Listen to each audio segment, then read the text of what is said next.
Students, आज पढ़ेंगे हम class 8 history chapter number 10 the changing world of visual arts. ठीक है, मतलब जो विजुअल आर्ट्स, अब विजुअल्स आर्ट क्या होती है? वो आर्ट जिसे हम देख सकते हैं। तो उसकी दुनिया में क्या चेंज आया, मतलब विजुअल आर्ट्स में क्या क्या चेंज आया, वो हम यहाँ पर पढ़ेंगे चैप्टर 10 में। When you look at a work or of art, a painting, sculpture, etc., it may not be obvious that, like most of other things, art is too influenced by the world around it. ठीक है, तो जब आप art की चीज़ें को, art का काम देखते हो, मतलब जो भी आर्ट बनाई है, जैसे कि पेंटिंग हो गई, स्कल्पचर हो गया। स्कल्पचर्स मीन्स वो पेंटिंग जो कि पत्थरों बनाई जाती है ना, पत्थरों पे पेंटिंग्स बनाई जाती है। ठीक है, तो ये ज़रूरी नहीं है कि जो पेंटिंग है वो उसको जो हमारे पास चीज़ें हैं, जो हमारे पास जो हमें दिख रहा है, हमारे आसपास जो हमें दिख रहा है, उसको ही देखकर बनाई गई हो। ठीक है, मतलब the world around it. You may not realise that what you see also shape yours own ideas. ठीक है, आपको ये रियलाइज़ नहीं होता कि जो आप देखते हैं उससे क्या होता है, आपके मन में नए नए आइडियाज़ आते हैं, शेप्स, नई नई चीज़ें आती है। उसके अलावा भी आपके माइंड में और भी चीज़ें, नए नए आइडियाज़ आते हैं जो आप देखते हैं। In this chapter we will be looking at the changes in the world of visual arts. ठीक है, तो इस चैप्टर में हम पढ़ेंगे क्या क्या चेंज आया विजुअल आर्ट्स के वर्ल्ड में, जो जो देखते हैं हम। विजुअल आर्ट्स मतलब जो आर्ट्स हम दिखती है हमें। ठीक है, तो उसकी चेंजेस क्या है? Changes during the colonial period. Colonial period means जब ब्रिटिश राज कर रहे थे। And how these changes are link to the wider history, और कैसे ये चेंजेस हमारे जुड़े हुए हैं ऐसे ही बहुत सी wider history of colonialism and nationalism. ठीक है, और कैसे ये जो हिस्ट्री ऑफ कॉलोनियलिज्म मतलब जो ब्रिटिशर्स से, और हमारे नेशनलिज्म मतलब देश के लिए जो फीलिंग्स होती है ना, नेशनलिज्म, तो उसके लिए कैसे जुड़ा है ये देखेंगे। Colonial rule introduce several new art form. ठीक है, जो कॉलोनियल रूल था वो अपने साथ कुछ नई आर्ट फॉर्म लाया था, स्टाइल्स लाया था, materials, techniques which were creatively adapted by Indian artist, जो कि इंडियन आर्टिस्ट ने अपना ली थी। For local patrons and markets in both elite and popular cities. ठीक है, तो अपना ली थी किसके लिए? Local patrons. लोकल पैट्रॉन्स मतलब वो लोग जो अपनी चित्र बनवाते थे, जो लोग अपना आर्ट बनवाते थे। ठीक है, तो कोई भी लोग जो अपनी आर्ट बनाएगा तो वो पेंटर के लिए पैट्रॉन होगा। जैसे राजा अगर किससे पेंटर से आर्ट बनाएगा तो वो राजा पैट्रॉन हो जाएगा किसके लिए? आर्टिस्ट के लिए। ठीक है, और जो बहुत से इलाइट मतलब अमीर लोग और पॉपुलर सर्कल्स होते थे उसमें बनाते थे। You will find that many of the visual arts form that you take for granted today, say a grand public painting with domes, columns and arches, a scene landscape, the realistic human image in a portrait or in a popular icons of god goddess. ठीक है, तो मतलब ऐसी visual forms, मतलब ऐसी art जो आप for granted ले आ रहे हो, मतलब ऐसी चीज़ें जो मतलब आपने सोच लिया कि हाँ वो तो पहले से ही ऐसी थी। फॉर ग्रांटेड जैसे कि पहले जो पब्लिक बिल्डिंग्स होती हैं और डोम्स हो गए, कॉलम्स हो गए, ठीक है, आप यही मानते हैं कि ये तो पहले से हाँ ऐसे ही होती हैं। और गॉड गॉडेस की पिक्चर हो गई, पोर्ट्रेट में क्या होता है? पोर्ट्रेट मतलब बड़ी बड़ी पिक्चर्स। और popular icons, god goddess, mechanically produced printed होती थी pictures, had their origins in the periods. ठीक है, तो ये मतलब कैसे इवॉल्व हुई, कैसे ये सब बनाया गया, इनके बारे में हम यहाँ पर इस चैप्टर में डिस्कस करेंगे। To understand this history we will focus primarily on changes on one sphere, painting and print making. ठीक है, तो इस हिस्ट्री को अंडरस्टैंड करने के लिए हम किस पे सबसे पहले फोकस करेंगे? एक स्फीयर पर, एक चीज़ पर, जो कि था पेंटिंग और प्रिंटिंग मेकिंग। ठीक है, पेंटिंग में क्या क्या चेंज आए, और प्रिंट का मतलब क्या होता है? छापना है ना, उसमें क्या चेंजेस आए। New forms of imperial art. ठीक है, एक नया फॉर्म, एक नया तरीका of imperial art. Imperial arts मतलब जो राजा, जैसे बड़े बड़े राजा महाराजा हो गए ना, इम्पीरियल जो उनकी भव्यता को दिखलाता है उसे इम्पीरियल बोलते हैं। तो इम्पीरियल आर्ट है, नई फॉर्म आई इम्पीरियल आर्ट की। From the 18th century, a stream of European artists came into India along with the British traders and rulers. ठीक है, तो 18th सेंचुरी में बहुत सारे यूरोपियन आर्टिस्ट इंडिया में आए थे, और ब्रिटिश ट्रेडर्स और रूलर्स, व्यापारी और शासक भी यहाँ पर आए थे। The artist brought with the new styles and convention of painting. ठीक है, तो जो आर्टिस्ट थे वो अपने साथ क्या लाए थे, नई स्टाइल्स लाए थे पेंटिंग की, new conventions of painting. Convention क्या होता है, मतलब जैसे कि एक प्रथा चला देना, मतलब जैसे एक चीज़ हुई अब वो सदियों से चली आ रही है। ठीक है, तो वो अपने साथ ये ले आए थे और इन यहाँ पर भी वो चीज़ फैलने लगी थी। They began producing pictures which became widely popular in Europe. ठीक है, तो वो ऐसी पिक्चर बनाने लग गए जो कि यूरोप में बहुत ज़्यादा फैल गई थी, और इससे क्या हुआ, shape western perception of India. और इससे ये दिखाया कि जो ब्रिटिशर्स हैं, मतलब वेस्टर्न्स लोग हैं, इंडिया के बारे में क्या सोचते हैं वो दिखाया। तो कन्वेंशन क्या होता है आपका, एन एक्सेप्टेड नॉर्म और स्टाइल। ठीक है, जो ऐसी स्टाइल जो अपने अपना ली है और मानते हैं कि वो ऐसी होती आई है, normal style. European artist brought with them the idea of realism. जो ब्रिटिशर्स थे अपने साथ क्या आइडिया लाए थे, रियलिज्म का आइडिया, मतलब एकदम रियलिटी जैसे हो। ठीक है, this was a believe that artist had to observe carefully and depict faithfully what the eye saw. ठीक है, तो इसमें यह माना जाता था कि दिस वॉज बिलीव, आर्टिस्ट को क्या करना है, केयरफुली ऑब्जर्व करना, अच्छे से देखना है और भरोसे से अपनी आँख आँख से जो देखा है उस पर भरोसा रखते हैं, उसको एकदम लाइवली दिखाना है। What the artist produce. ठीक है, आर्टिस्ट से क्या एक्सपेक्ट किया जाता था कि जो पिक्चर दिखे वो बिल्कुल लाइव दिखे, मतलब असली दिखे, उसमें लाइफ लाइक हो। ठीक है, European artist also brought with them the technique of oil painting. European artist अपने साथ ऑयल पेंटिंग की टेक्निक लाए थे, technique in which Indian artist were not family. तो ऐसी टेक्निक जिसके बारे में मतलब जो इंडियन आर्टिस्ट थे उनको मतलब ज़्यादा नहीं पता था, ज़्यादा उन्होंने ये प्रैक्टिस नहीं की थी। Oil painting enable artist to produce image that look real. तो ऑयल पेंटिंग से क्या होता था, तो ऐसी इमेजेस प्रोड्यूस कर सकते थे जो कि कैसे लगती हैं, real. Not only all European artist in India were inspired by the same thing. पर जो यूरोपियन आर्टिस्ट इंडिया में थे वो उससे ज़्यादा इंस्पायर नहीं हुए, मतलब उनको ज़्यादा ये पसंद नहीं आया, बल्कि the subject they painted were varied. ठीक है, तो जो सब्जेक्ट मतलब जिस चीज़ के बारे में वो पेंटिंग बनाते थे वो अलग अलग होती थी, बट इनवेरिएबली पर अलग ना होते हुए दोनों में क्या दिखाया जाता था, सुप्योरिटी ही दिखाई जाती थी ब्रिटेन्स की, मतलब कितने ऊपर है। It's culture, it's people's power, let us look at a few major trends with imperial art. ठीक है, तो अपने कल्चर को, अपने लोगों को, अपनी पावर को इसमें ज़्यादा दिखाया जाता था। तो यहाँ पे कुछ ट्रेंड पढ़ेंगे इम्पीरियल आर्ट जो ज़्यादा फेमस हुई थी, इम्पीरियल आर्ट्स की paintings. Looking for a picturesque. Picturesque मतलब एक ऐसी पिक्चर जो कि मतलब बहुत ज़्यादा सुंदर हो, मन को भाने वाली, सुरमय। अब देखिए, one popular imperial tradition was that of picturesque. ठीक है, तो एक जो बहुत पॉपुलर इम्पीरियल ट्रेडिशन था, मतलब सबको अच्छे लगने वाला ट्रेडिशन क्या था, पिक्चर स्क्वी लैंडस्केप पेंटिंग। मतलब ये लैंडस्केप पेंटिंग सबको अच्छी लगती थी। What was picturesque. Picturesque क्या था, this style of painting depicted India as a quaint land. ठीक है, तो इंडिया को इस पेंटिंग में कैसे दिखाया जाता था, बंजर लैंड या फिर सूखी ज़मीन दिखाया जाता था, to be explored by travelling British India. और क्या दिखाया जाता था कि ये ज़मीन तो बंजर पड़ी है, ऐसे ही है, और जो ब्रिटिश है यहाँ पर काम कर रहे हैं और उसको इम्प्रूव कर रहे हैं। It's landscape was rugged and wild. ठीक है, तो जंगली दिखाया गया है और सूखा घास वगैरह ऐसा दिखाया गया है, seemingly untamed by human hands. और ये क्या कर रहे हैं, इसको सही कर रहे हैं। Thomas Daniels and his Neiphiu William Daniels were the most famous of the artist who painted with this tradition. ठीक है, तो थॉमस डैनियल थे और जो उसका पोता था विलियम डैनियल्स, उन्होंने ऐसे ही कुछ फेमस आर्टिस्ट, ये दो फेमस आर्टिस्ट हैं जिन्होंने इस टॉपिक पे पेंटिंग की है, ट्रेडिशन पे। दे केम इन टू इंडिया। ठीक है, तो इंडिया आए थे 1785 में और यहाँ पर 7 साल तक रहे। तो उन्होंने कैलकट्टा घूमे, वो नॉर्दर्न के इलाके में, साउदर्न इलाके घूमे।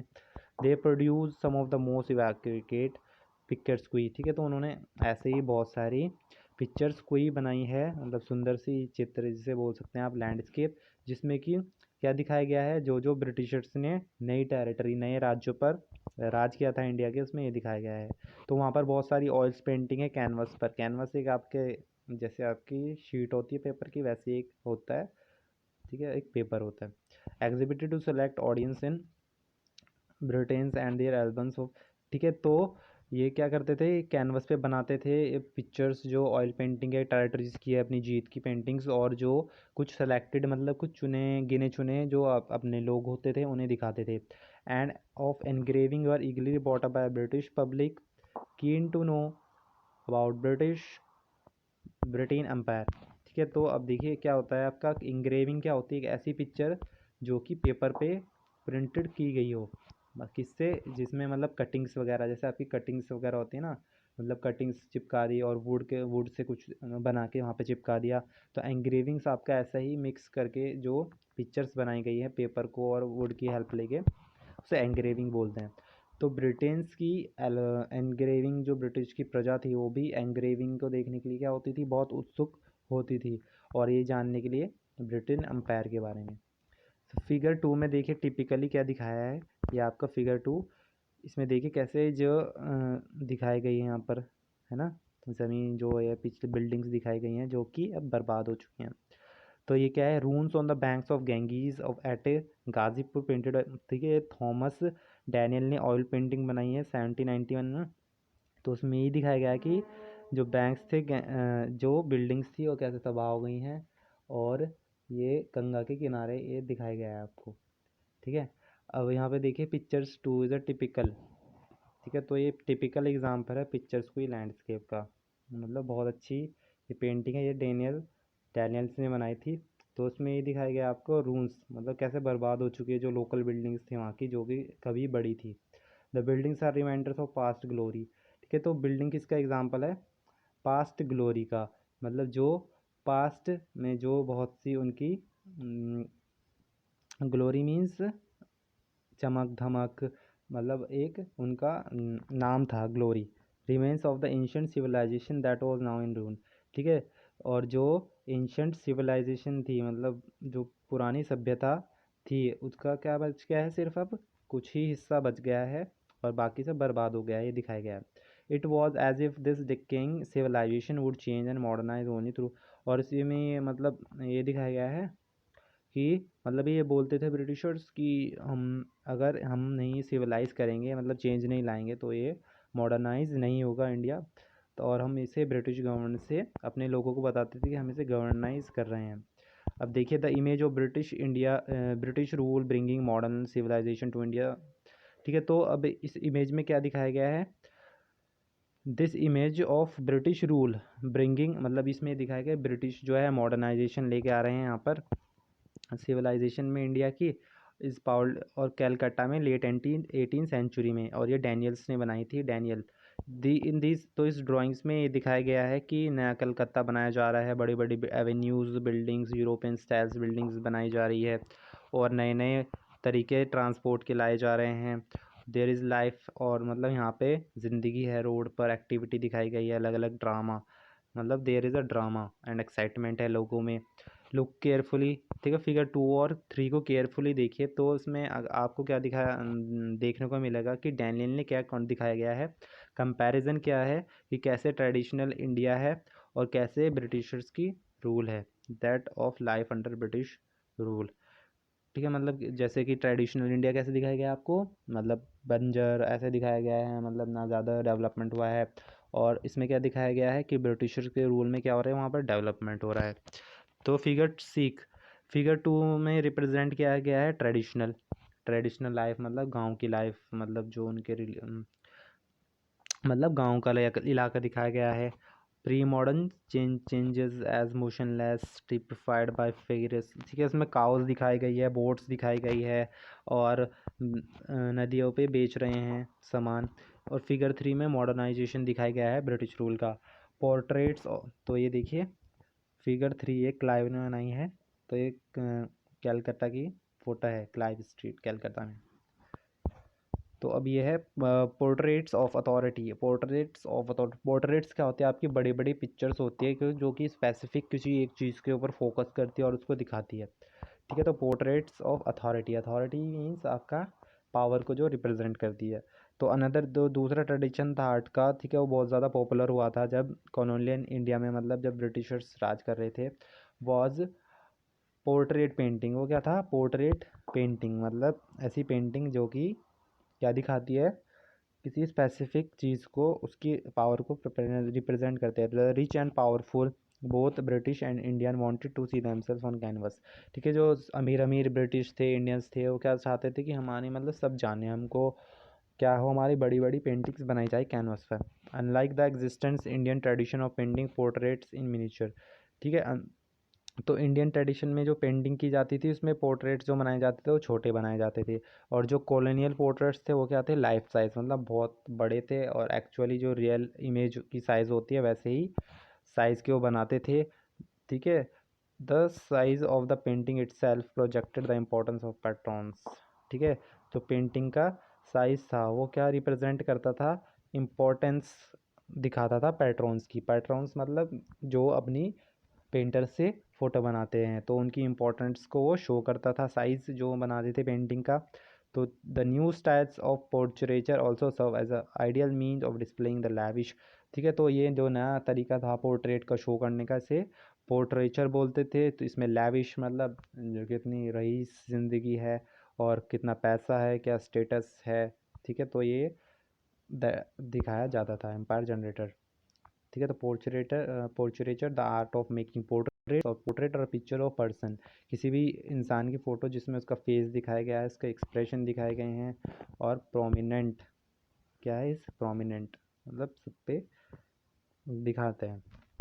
कमीशन, देखें यहाँ पर कमीशन क्या होता है, जो कि पेमेंट होती है, जो कि जो भी पैट्रॉन अपने आर्टिस्ट को देता है। As portrait paintings become popular, जब पोर्ट्रेट्स पेंटिंग पॉपुलर होते यूरोपियन इंडिया में, जो पोर्ट्रेट पेंटर्स थे वो इंडिया में, यूरोप से जो पोर्ट्रेट पेंटर्स थे वो इंडिया में आए काम ढूंढने के लिए, ताकि उन्हें अच्छा पैसा मिल जाए। वन ऑफ द मोस्ट, ठीक है, जो सबसे ज़्यादा मोस्ट फेमस विजिट हुआ था यूरोपियन पेंटिंग का, वो कौन थे, जोहान जोफैनी। ठीक है, तो जोहान जोफैनी आए थे। तो ये बॉर्न हुए थे आपके जर्मनी में, और ये इंग्लैंड गए और वहाँ से फिर इंडिया आए मिड 70-80s के में। ठीक है, 5 साल के लिए ये इंडिया में आए 70-80s के समय में। फिगर 3 और 4, ठीक है, 3 और 4 में दिखाया गया है। 2 एग्जाम्पल्स है पोर्ट्रेट्स के जो कि जोफेनी ने पेंटिंग किए हैं। Notice the way figures the India servants and the sprawling grounds of colonial mansions appear in such portraits. ठीक है, अब ध्यान से नोटिस कीजिएगा कि कैसे जो इंडिया के सर्वेंट्स हैं, नौकर जो वहाँ पे उनके होते हैं, उनको दिखाया गया है, और कैसे कि जो बड़े बड़े लॉन हैं और कॉलोनियल बड़ी बड़ी बिल्डिंग बना दिखाई गई है उनकी इन पोर्ट्रेट्स में। देखिए यहाँ पर कैसे जो ये पीछे सर्वेंट को दिखाया गया है शैडो वाले एरिया में, मतलब पीछे जहाँ पे थोड़ा अंधेरा है और इनको ब्राइट में दिखाया गया है। पीछे देखिए यहाँ पर लॉन है, बिल्डिंग है इनकी बड़ी बड़ी। See how the Indians are shown in submissive as inferior, मतलब इनको क्या दिखाया गया है, बहुत छोटा दिखाया गया है, सबमिसिव दबा हुआ दिखाया गया है। As serving their white master, जो इंडियन लोगों को दबा हुआ दिखाया गया है, गरीब दिखाया गया है, जो कि अपने मास्टर मतलब मालिक की सेवा कर रहे हैं ब्रिटिशर्स की। और ब्रिटिशर को सुपीरियर दिखाया गया है, इम्पीरियस रईस और पावरफुल दिखाया गया है, और मतलब अच्छे अच्छे बहुत सुंदर सुंदर कपड़ों में स्टैंड रीगली और सिट एरोगेंटली, और कैसे वो मतलब एक अथॉरिटी से बैठे हैं, मतलब एरोगेंटली बैठे हैं, मतलब पावर को दिखा रहे हैं। And live a life of luxury, और लग्जरी लाइफ दिखा रहे हैं। Indians are never at the centre of such painting, और जो पेंटिंग्स के बीच में आपको देखने को मिला गया कि इंडिया के लोग कभी भी बीच में नहीं होंगे, उनका कहाँ पर जगह होती थी, आपको बैकग्राउंड में या फिर साइड में या फिर अंधेरे वाली जगह में। ठीक है, द पोर्ट्रेट्स ऑफ गवर्नर, ठीक है, तो देखिए पोर्ट्रेट है गवर्नर जनरल हेस्टिंग के, उनकी वाइफ के साथ Belvedere estate painting by Johann Zoffany ने बनाई है। ठीक है, तो इसमें देख सकते हैं आप कैसे दिखाया गया है बैकग्राउंड। और ये देखिए ये क्या है, ऑरियल एंड डैशवुड फैमिलीज दिखाई गई है कैलकाटा की। ठीक है, ये भी जोहान जोफनी ने बनाई थी। तो थॉमस डैशवुड की मैरी हुई थी चार्लोट लूजिया ऑरियल से। ठीक है, तो यहाँ पर ये एंटरटेनिंग कुछ सीन दिखाया गया है फ्रेंड्स और रिलेटिव्स के साथ, और जो सर्वेंट्स पीछे देखिए नोटिस किए कैसे सर्व कर रहे हैं इन्हें। ठीक है, अब देखिए many of the Indians nawabs to began commissioning imposing oil portrait by European painters. ठीक ठीक है, बहुत से नवाब थे लग गए थे अपनी पेंटिंग्स बनवाने लग गए थे यूरोपियन पेंटर से। You have C how the British ports, ठीक है, हमने पिछले चैप्टर्स में देखा कि कैसे जो ब्रिटिशर थे अपने रेजिडेंट, ठीक है, अपना एक आदमी बिठा देते थे इंडिया की कोर्ट्स में और वो वहाँ पे कंट्रोल करता था। कंट्रोल क्या मतलब, वहाँ पे देखता था कि क्या क्या काम हो रहे हैं और उस पर ऑब्जेक्शन उठाता था, ऐसे कुछ। The affairs of the states under the mining the power of the king, ठीक है, तो मतलब देखता था कि कैसा राजा काम कर रहा है, उसकी प्रजा कैसे काम कर रही है। तो कुछ जो नवाब थे उनके खिलाफ अटैक किया उन्हें, ठीक है, मतलब उनके खिलाफ आवाज़ उठाई, उनके खिलाफ बोला, है ना, नवाब से रिएक्ट किया उनके खिलाफ, जो इंटरफेयर कर रहे हैं। बल्कि कुछ ने क्या कर लिया, उनकी राजनीतिक और उनके धार्मिक सुपेरियरिटी को अपना लिया ब्रिटिशर्स के, मतलब ब्रिटिशर्स के साथ हाथ मिला लिया। They hope to socialise with British, मतलब वो उनके साथ मिलजुल कर रहना चाहते थे कुछ नवाब। उन्होंने उसकी स्टाइल टेस्ट क्या कर लिया, अडॉप्ट कर लिया, जो वो खाते थे पहनते थे। तो मोहम्मद अली खान थे, वो ऐसे नवाब थे तो जिन्होंने 70s के वॉर के साथ ब्रिटिश के साथ वॉर हुआ था, तो वो क्या बन गए थे, उनके ऊपर डिपेंडेंट, उनके पेंशनर, मतलब ब्रिटिशर्स से वो पेंशन लेने थे और उसके ऊपर ही वो जीते थे, ईस्ट इंडिया कंपनी के। But he nonetheless commissions to visiting European artist, ठीक है, तो इन्होंने क्या किया था, पैसे दिए थे यूरोपियन आर्टिस्ट को पेंटिंग बनाने के लिए। क्या था नाम था, टीली कैटल एंड जॉर्ज विलिसन का, उन्होंने पैसे दिए थे, इन्होंने इनकी पेंटिंग बनाई थी। टू पेंट हिज पोर्ट्रेट बनवाई थी इन्होंने अपनी, और इन्होंने गिफ्ट कर दिया थी पेंटिंग किसको, किंग ऑफ इंग्लैंड को और director of East India Company को। The nawab had lost political power, ठीक है, नवाब था, उसकी मतलब राजनीतिक पावर, मतलब कुछ सत्ता में तो नहीं था, मतलब सारी पावर अब लॉस कर चुके थे, ठीक है। पर जो पोर्ट्रेट्स बनाता था वो उससे क्या दिखाता था अपने आप को कि मैं कितना क्या हूँ, रॉयल हूँ फिगर में, और कितने मेरी पावर है, अथॉरिटी है, ठीक है। तो ये पेंटिंग विलियमसन ने बनाई है, ठीक है। नोटिस द वे, ठीक है, देखिए कैसे पोज बना के खड़े हैं और कैसे वो अपनी पावर को शो कर रहे हैं अपनी पोज में, ठीक है, अपनी दिखा रहे हैं, ठीक है। तो नवाब मोहम्मद अली खान है और ऑफ आरकोट, और ये जॉर्ज विलियमसन ने ऑयल पेंटिंग बनाई है 70-75 में। अब देखिए पेंटिंग की history. There was a third category, ठीक है, तो पहले क्या था, हमने देखा था कि पिक्चर्स को ये बनाई गई, है ना। उसके बाद क्या बनाई गई, आपकी दूसरी पेंटिंग्स बनाई गई, रियलिस्टिक पेंटिंग्स और पेंटिंग हिस्ट्री, ठीक है। तो पोर्ट्रेट्स बनाई गई, है ना।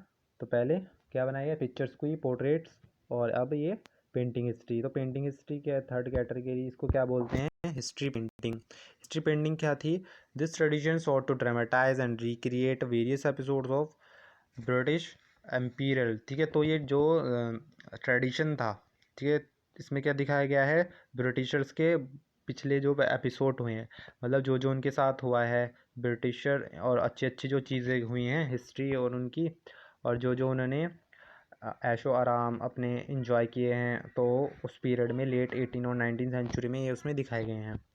British victories in India serve as rich material for history painters in Britains, ठीक है, जो ब्रिटिशर्स की जीत हुई थी इंडिया में, तो वो बहुत सारा उन्हें मतलब चीज़ें बनाने को मिली है जो पेंटर्स थे ब्रिटेन्स में। These painters drew on first hand sketch on and account of travelers to depict for the British public as a favorable image of British action in India, ठीक है, जो पेंटर्स थे जो डिपेक्ट करके आते थे ट्रैवलर्स, मतलब जो ट्रैवलर्स देखकर आते थे ब्रिटिश पब्लिक, ठीक है, तो उनके एक्शंस को ये, ठीक है, तो जो ब्रिटेन के पेंटर्स होते थे वो वहाँ से यहाँ जो जो चल रहा है यहाँ पर स्केच बनाते थे, और फिर जो वहाँ पर ट्रैवलर्स होते थे जो ब्रिटेन में जाते थे, तो वहाँ उनके थ्रू अपनी ब्रिटेन की पब्लिक को दिखाते कि ब्रिटेन कितना अच्छा कर रहा है इंडिया में। These paintings once again celebrated British, ठीक है, तो इन पेंटिंग्स में क्या मतलब बनाते हुए दिखाया गया है, जश्न बनाते हुए दिखाया गया है ब्रिटिश की पावर का, उसकी विक्ट्री का, जीत का, सुप्रीमेसी कितने ऊपर हैं। One of the first of these paintings was produced, ठीक है, जो सबसे मतलब जो पहली और फेमस पेंटिंग्स थी ये कौन सी थी, ये फर्स्ट वाली।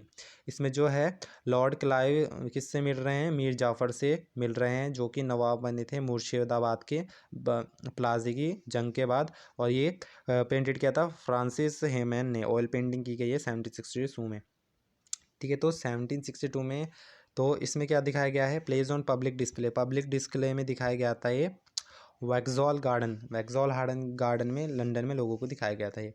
The British had just defeated, तो जो ब्रिटिशर थे उन्होंने अभी अभी किसको हराया था, सिराजुद्दीन औला को प्लाजी की बैटल में। एंड इंस्टॉल और मीर जाफ़र को वहाँ का नवाब बना दिया गया था मुर्शिदाबाद को। इट वाज अ विक्ट्री, तो ये विक्ट्री मतलब विक्ट्री भी नहीं थी, ये किससे जीती गई थी, छल कपट से, ठीक है। And the traitor Mir Jafar, और मीर जाफ़र ने मतलब धोखा दिया था और फिर इसको क्या बना दिया गया था, वहाँ का नवाब बना दिया गया था। इन द पेंटिंग बाय हेमन, तो हेमन ने पेंटिंग बनाई है।